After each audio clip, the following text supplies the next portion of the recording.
வணக்கம். நான் ருத்ரவிநாயக பாண்டியன். எனக்கு ஜோதிட ஞானம் மற்றும் ஆன்மீக அறிவை வழங்கிய பிரபஞ்ச பேராற்றல் மற்றும் இயற்கைக்கு நன்றி தெரிவித்து இந்த பதிவினை வழங்குகின்றேன்.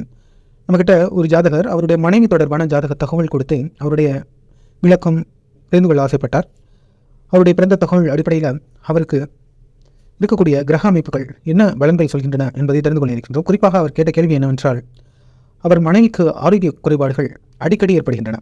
எதன் அடிப்படையில் அவருக்கு ஆரோக்கிய சம்பந்தப்பட்ட பிரச்சனைகள் ஏற்படுகின்றன, அவருக்கு இது போன்ற ஹெல்த் இஷ்யூஸ் சரியாவதற்கான சாத்தியக்கூறுகள் எப்பொழுது கிடைக்கும் என்று தெரிந்து கொள்ள ஆசைப்பட்டார். நிச்சயமாக அவர் மனைவிக்கு ஆரோக்கிய குறைபாடுகள் எதனால் ஏற்படுகின்றன என்பதும் அதற்கான தீர்வு ஜோதிட அடிப்படையில் நாம் கூற இருக்கின்றோம்.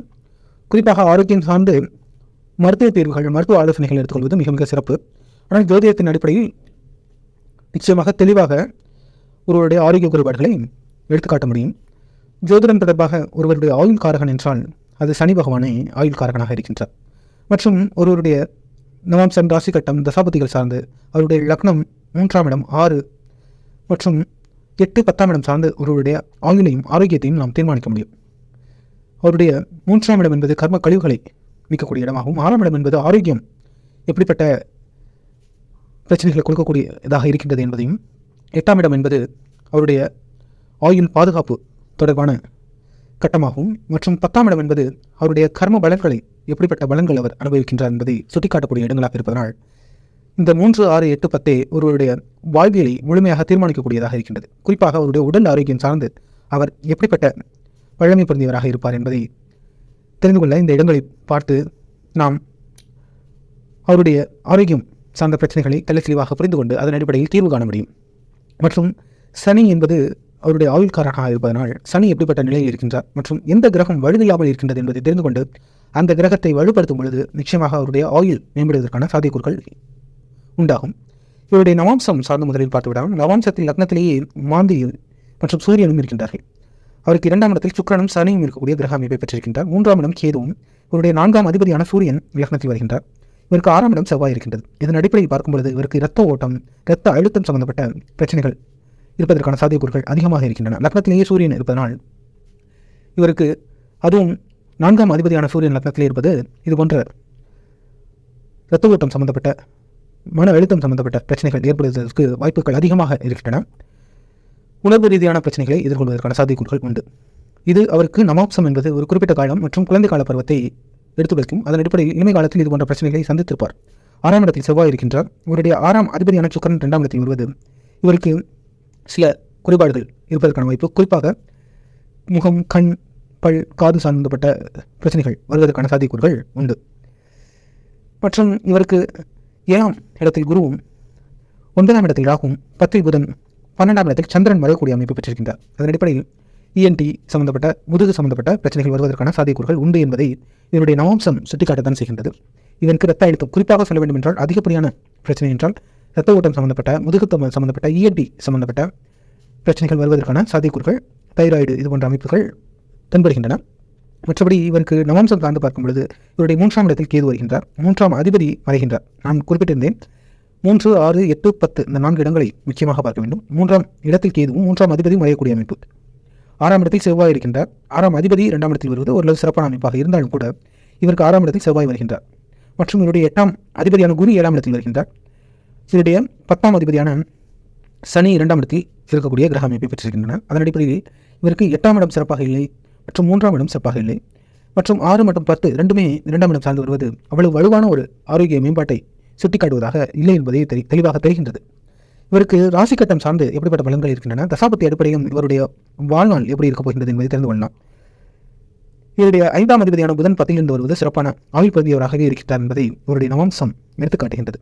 ராசி கட்டம் அடிப்படையில் பார்க்கும் பொழுது இவர் புதன்கிழமை விசாகம் 1ஆம் பாதம் துலாம் ராசியில் மகர லக்னத்தில் பிறந்திருக்கின்றார். இவருக்கு லக்னம் சுபத்துவமாக புஷ்கர நவம்ச நட்சத்திர சாரம் பெற்றிருக்கின்றது. லக்னத்திலேயே சுக்கிரன் இருக்கக்கூடிய கிரக அமைப்பு, 2ஆம் இடத்தில் மாந்தியும் செவ்வாயும் சேர்ந்திருக்கக்கூடிய கிரக அமைப்பு, மற்றும் 5இல் ராகு, 10ஆம் இடத்தில் சந்திரனும் சனி இங்கு உச்சமாக இருக்கின்றார். இவருக்கு 11ஆம் இடம் சார்ந்து புதனும் கேது புஷ்கர நவம்ச நட்சத்திர சாரம் பொருந்தி சிறப்பாக இருக்கின்றார். 12ஆம் இடத்தில் சூரியன் மற்றும் குரு இங்கு ஆட்சியாக இருக்கின்றார். சூரியன் மறையக்கூடிய அமைப்பை பெற்றிருக்கக்கூடிய கிரக வலிமை பொருந்திய கிரக அமைப்பை இவர் பெற்றிருக்கின்றார். இருந்த போதிலும் இவர் அதிகமாக உணர்வுகளால் இயங்கக்கூடியவராகவும் உணர்ச்சிகரமானவராகவும் உணர்வுகளுக்கு மதிப்பு மரியாதை கொடுக்கக்கூடியவராகவும் மற்றும் அதிகமாக சிந்திக்கக்கூடிய தன்மை பொருந்தியவராகவும் தெளிந்த சிந்தனை பொருந்திய மற்றும் அறிவாற்றல் பொருந்திய ஒரு கிரக அமைப்பை இவர் பெற்றிருக்கின்றார். மற்றும் இவருக்கு நல்ல நிர்வாகத்திறன் சிறப்பாக இருக்கும்.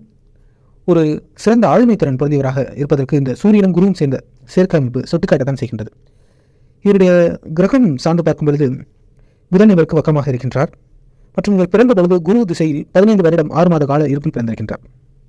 இவருக்கு லக்னாதிபதியை 10ஆம் இடத்தில் உச்சமாக இருக்கின்றார். டிகிரி அமைப்பில் அவர் 10 மற்றும் 11 சார்ந்து இயங்குகின்றார். இவருக்கு சுக்கிரனும் சனியும் சார்ந்த பரிவர்த்தனை யோகம் இருக்கின்றது. இவருக்கு லக்னம் மற்றும் 10ஆம் இடம் சார்ந்த பரிவர்த்தனை யோகம் இருக்கின்றது. இந்த சுக்கிரன் சனி சேர்ந்த சேர்க்கையை இந்த பரிவர்த்தனை நவாம்சத்தில் அது சேர்க்கையாக இருக்கின்றது. சுக்கிரனும் சனியும் அதிகமாக உணர்ச்சி வசப்படக்கூடிய தன்மை, குறிப்பாக தான் நினைத்ததை சரியான முறையில் சாதித்தாக வேண்டும் என்கின்ற ஒரு வேட்கையை கொடுக்கக்கூடியது இந்த சுக்கிரனும் சனியும் சார்ந்த சேர்க்கை. அதிகமாக உணர்ச்சி வசப்படக்கூடிய தன்மையை கொடுக்கக்கூடியதாகவும் தான் நினைத்ததை எந்த எல்லைக்கும் சென்று சாதிக்க வேண்டும், அதையும் நேர்மையான முறையில் சாதிக்க வேண்டும் என்று நினைக்கக்கூடிய ஒரு கிரக அமைப்பை இவர் பெற்றிருக்கின்றார்.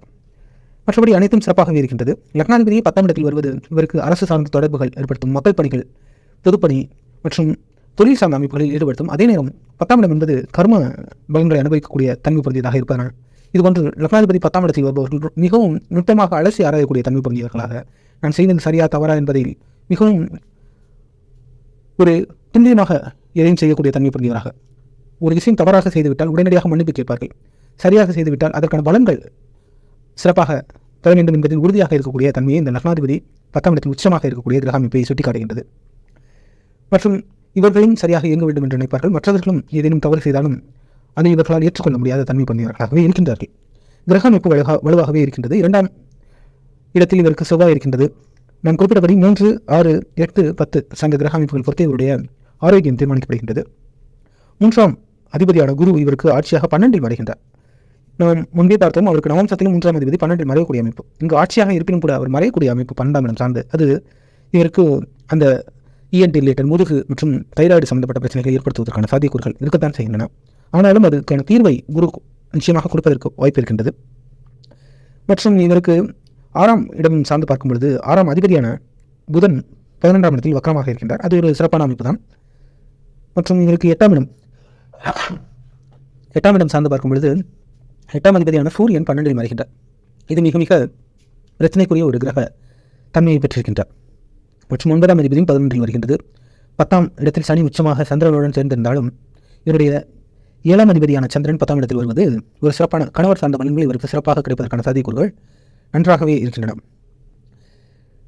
மற்றும் இவருடைய 10ஆம் அதிபதியான சுக்கிரன் லக்னத்தில் வருவது அவ்வளவு சிறப்பான அமைப்பை சொல்ல முடியாது. என்னதான் பரிவர்த்தனை யோகமாக இருந்தாலும் கூட 5-10 கூடியவர் லக்னத்தில் வருவது மூச்சு சம்பந்தப்பட்ட மற்றும் முழங்கால், கை, கணுக்கால், கைமுட்டி சம்பந்தப்பட்ட, கால்முட்டி சம்பந்தப்பட்ட பிரச்சனைகளை ஏற்படுத்துவதற்கு வாய்ப்புகள், சாத்தியக்கூறுகள் சனி தொடர்பு இருப்பதனால் முதுகு, கணு, கை, கால், முட்டி சம்பந்தப்பட்ட பிரச்சனைகள் அதிகமாக வருவதற்கான வாய்ப்புகள் இருக்கத்தான் செய்கின்றன.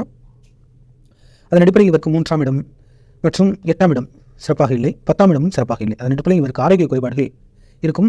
எவ்வாறு செயல்பட்டால் அதை நிவர்த்தி செய்வதற்கான வாய்ப்புகள் உள்ளன என்பதையும், மற்றபடி இவருக்கு நடக்கக்கூடிய தசாபதிகள் சார்ந்த பலன்களை தெரிந்து கொண்டு இவருக்கு எப்படிப்பட்ட தன்மை இருக்கின்றன என்பதை பார்த்து ஒரு முடிவுக்கு வர முடியும்.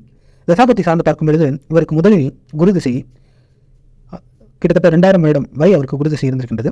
அடுத்ததாக சனி திசை 2019 வரை, புதன் திசை 2036, கேது திசை 2043 என்று தசாபதிகள் இருக்கின்றன. நடப்பில் அவருக்கு இருக்கக்கூடியது புதன் திசை. புதன் திசையில் தற்பொழுது நடந்து கொண்டிருப்பது புதன் சார்ந்த சுக்கிரன் புத்தி சென்று கொண்டிருக்கின்றது. புதன் அவருக்கு 6ஆம் அதிபதி, அவருக்கு 9ஆம் அதிபதியும் கூட. அவர் 11ஆம் இடத்தில் வருவது சிறப்பான அமைப்பு தான், வக்கரமாகவும் இருக்கின்றார். அவர் 6ஆம் அதிபதியாகவும் இருப்பதனாலும் அவருக்கு நடப்பது சுக்கிரன் புத்தி. கிட்டத்தட்ட 2022ஆம் ஆண்டுக்கு பிறகு 2022 இறுதிக்கு பிறகு இவருக்கு சுக்கிரன் புத்தி சென்று கொண்டிருக்கின்றது. சுக்கிரன் குறிப்பிட்டபடி மூச்சு தொந்தரவு, சளி பிரச்சனைகள் மற்றும் இதுபோன்று கை, கால், முதுகு சம்பந்தப்பட்ட பிரச்சனைகள் வருவதற்கான சாத்தியக்கூறுகளை ஏற்படுத்துவார். அடுத்ததாக வரக்கூடியது சூரியன். அதுவும் 8ஆம் அதிபதி 12இல் மாறக்கூடியது. விபத்து, அடிவேறு சம்பந்தப்பட்ட கவனம் அதிகமாக தேவை இருக்கின்றது. இந்த காலகட்டம் அவருக்கு மிக மிக ஆரோக்கியத்தில் கவனம் செலுத்த வேண்டிய ஒரு காலகட்டமாக இருக்கின்றது. 2026 ஆகஸ்ட் வரையும் சற்று கவனம் தேவை. அடுத்ததாக சந்திரன் இவருக்கு ஒரு நல்ல பலன்களை கொடுக்கக்கூடியவராக இருப்பார். 2026க்கு பிறகு ஆகஸ்ட் பிறகு செவ்வாயும் அவருக்கு ஓரளவு நல்ல பலன்களையே கொடுக்கக்கூடியவராக இருப்பார். 3 மற்றும் 11 கூடிய 4 மற்றும் 11 கூடிய செவ்வாய் 2ஆம் இடத்தில் வருவது நல்ல பலன்கள் தான். மற்றும் ராகுவும் இவருக்கு ஓரளவு சிறப்பான பலன்கள் கொடுப்பார். இந்த 2036 வரையுமே இவருக்கு புதன் திசை, அவர் 6ஆம் அதிபதியாகவும் இருப்பதனால் இந்த காலகட்டம் சற்று கவனம் தேவை இருக்கின்றது. ஆனால் குறிப்பாக 2026 ஆகஸ்ட் வரை இவருக்கு கவனம் தேவை இருக்கின்றது. அதற்கு பிறகான தசாபதி அமைப்புகள் அவருக்கு சிறப்பான ஒரு தன்மை பெறுந்து இருப்பதனால் அவர் ஆரோக்கியம் மேம்படுவதற்கான வாய்ப்புகள் இருக்கின்றன. இந்த காலகட்டத்தில் அவர் எவ்வாறு செயல்பட வேண்டும் என்பதையும் பார்க்கலாம். குறிப்பாக 2036 வரை புதன் திசையாக இருப்பதனால் இவர் முக்கியமாக கடவுள் நம்பிக்கை இருந்தால் பெருமாள், வெங்கடாஜலபதி வழிபாடு சிறப்பான பலன்கள் மற்றும் சுக்கிரன் புத்தியும் சென்று கொண்டிருப்பதனால் மகாலட்சுமி சார்ந்த வழிபாடுகள். குறிப்பாக இவருக்கு எந்தெந்த இடம் சார்ந்த பிரச்சனைகள் இருக்கின்றன, 3, 8 சார்ந்த இடங்கள் எல்லாம் பிரச்சனையாக இருக்கின்றது. குறிப்பாக சொல்ல வேண்டும் என்றால் சூரியன் பிரச்சனைக்குரிய அமைப்பிலும் சுக்கிரன் பிரச்சனைக்குரிய அமைப்பிலும் புதன் நன்றாக இருந்தாலும் கூட அவர் 6ஆம் அதிபதியாக இருப்பதனால் சனி நன்றாக இருக்கின்றார். அவர் உச்சமாக இருந்தாலும் சனி லக்னாதிபதி 10ஆம் இடத்தில் நல்ல ஒரு அமைப்பிலேயே இருக்கின்றார். கிட்டத்தட்ட 10-11 சார்ந்து வருகின்றார். அதன் அடிப்படையில் உங்களுக்கு சூரியனையும் சுக்கிரனையும் புதனையும் இந்த 3 கிரகத்தையும் வெளிப்படுத்தினால் மற்ற கிரகங்கள் எல்லாம் ஓரளவு தன்மை பற்றிய சிறப்பான நிலையிலே இருக்கின்றன. இந்த 3 கிரகங்களையும் எப்படி நீங்கள் வலுப்படுத்த முடியும்? குறிப்பாக இந்த காலகட்டம் 2036 வரை புதன் சார்ந்தே இருப்பதனால் உங்களுக்கு புதனை வலுப்படுத்த வேண்டியது மிக மிக அவசியம். எவ்வாறு நீங்கள் புதனை வலுப்படுத்த முடியும் என்றால் இதுபோன்ற கடவுள் நம்பிக்கை, கடவுள் வழிபாடு சார்ந்து செயல்படும் மூலமாக புதன் கிரகத்தை வலுப்படுத்த முடியும். அல்லது நீங்கள் இயற்கை நாட்டத்தோடு இருக்க வேண்டும், இயற்கை தொடர்புகள் அதிகமாக இருக்க வேண்டும். உங்களுக்கு ப்ராப்பரான ஒரு வெண்டிலேஷன் இருக்கணும், நல்ல ஒரு காற்றோட்டமான ஒரு இடத்தில் நீங்கள் இருக்க வேண்டும். நல்ல மரம், செடி, கொடிகள் சார்ந்த ஒரு சூழலில் நீங்கள் உங்களை இருக்கும்படி உங்கள் வாழ்க்கை முறை இருக்க வேண்டும். அதேபோல் நீங்கள் ஏதேனும் பிராணாயாமா போன்ற மூச்சு சம்பந்தப்பட்ட பயிற்சிகளை செய்யும் பொழுது உங்களுடைய வாழ்க்கை சிறப்பாக இருக்கும். மூச்சு சம்பந்தப்பட்ட நிறைய பயிற்சி முறைகள் இருக்கின்றன. உங்களுக்கு எளிய முறையில் சில பயிற்சிகள் நானும் பயின்று வருகின்றேன், நானும் சொல்லிக் கொடுத்து வருகின்றேன். உங்களுக்கு விருப்பப்பட்டால் என்னை அணுகலாம். அதே மட்டும் மூச்சு சம்பந்தப்பட்ட ஒரு ஏதேனும் பிரச்சனைகள், தொந்தரவுகள் விடுவதற்கான சாத்தியக்கூறுகள் இருப்பதனால் நல்ல ஒரு காற்றோட்டமான சூழல் மற்றும் இது போன்ற மூச்சு சம்பந்தப்பட்ட பயிற்சிகள் மேற்கொள்வது, அது முடியவில்லை என்றாலும் ஒரு வேகமான நடைப்பயிற்சி செய்வது ஒரு நல்ல ஒரு பலன்களை கொடுக்கக்கூடியதாக இருக்கும். ஏனென்றால் புதன் 11ஆம் இடம் சார்ந்து வருவதனால் நல்ல ஒரு வேகமாக நடைப்பயிற்சி அல்லது ஜாகிங் போன்ற செயல்பாடுகள் சிறப்பான பலன்களை கொடுக்கக்கூடியதாக இருக்கும். அடுத்ததாக சூரியனையும் சுக்கிரனையும் நீங்கள் வலுப்படுத்த வேண்டும். நீங்கள் மருத்துவம் சம்பந்தப்பட்டு மருத்துவருடைய ஆலோசனையின் அடிப்படையில் அதற்கான மெடிசன்ஸ் எடுத்துக்கொண்டு இயங்குவது சிறப்பு.